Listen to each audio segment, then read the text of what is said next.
So all higher life forms, their dominant receptor set for modulating neuroendoimmune are cannabinoid receptors. We make these.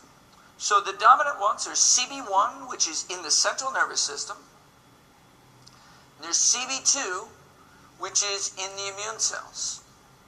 The CB2 is the one we're mostly working with here because it's controlling inflammatory processes.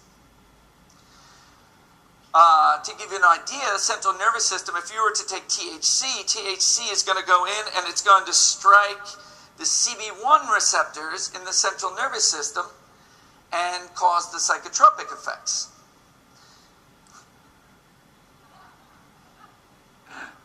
I didn't say that.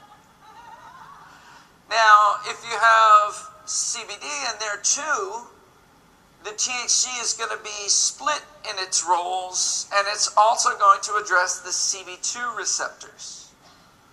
And the CB2 receptors are the more important ones for all of the therapeutic benefits. There's also other ones. There's the, these are funny ones.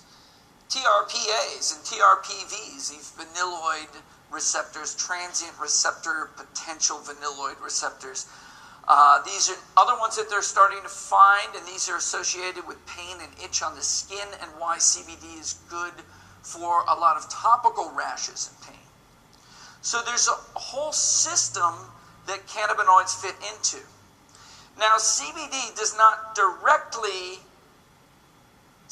attach to these receptors. If something attaches to a receptor, it's called an agonist.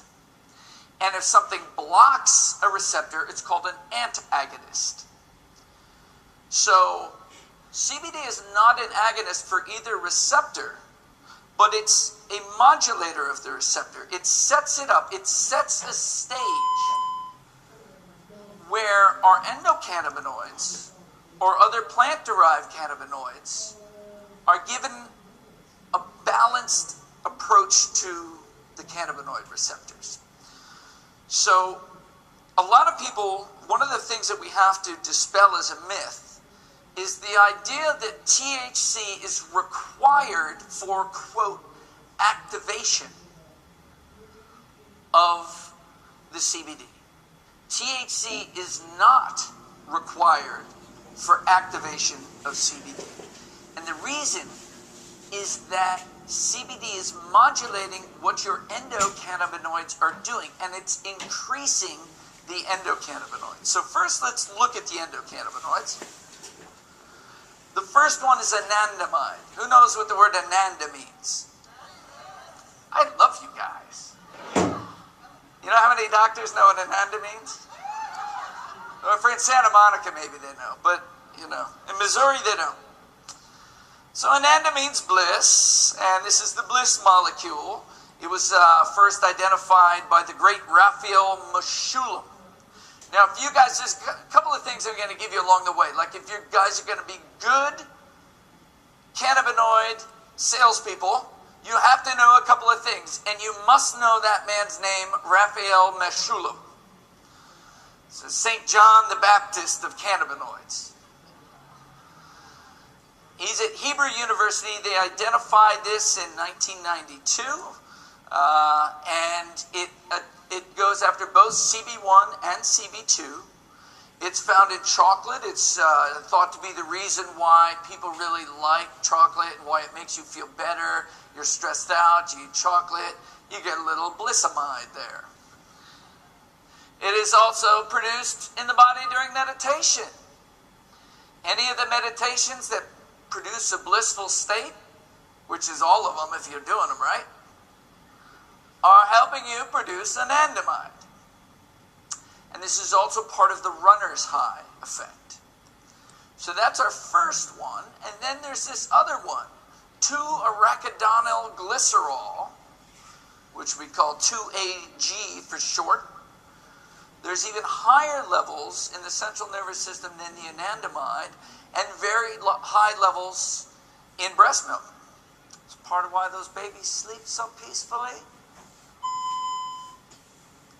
It is also both a CB1 and CB2 receptor agonist. For a while they were trying to figure out, is it a neurotransmitter? Is it a neurosignaler? But then they found it's a cannabinoid, and it's working with this cannabinoid system, neuroendoimmune. Neurotransmitter, endo is your hormone system, and immune, your immune system. So you'll hear people say CBD increases endocannabinoid tone. Now, what does endocannabinoid tone mean? All right, so sorry I don't have a laser here, but over on the left you'll see about in the middle 2-AG. That's 2-arachidonyl glycerol, the one in the breast milk. CBD stimulates the production of 2-AG. So it's making you make more 2-AG. Then you have anandamide. Anandamide is produced, and like all neurotransmitters, it's produced and also decays, it breaks down. And CBD blocks FAAH, the enzyme that breaks down anandamide. So it's causing a synthesis of 2-AG and a pooling up of the anandamide inside the synapses. This is increasing your endocannabinoids. This is a big part of why you take CBD and feel it so quickly. You pool up your own cannabinoids. And these cannabinoids are very specific for the CB1 and CB2 targets. This is why you don't need CBD to activate, you don't need THC to activate CBD.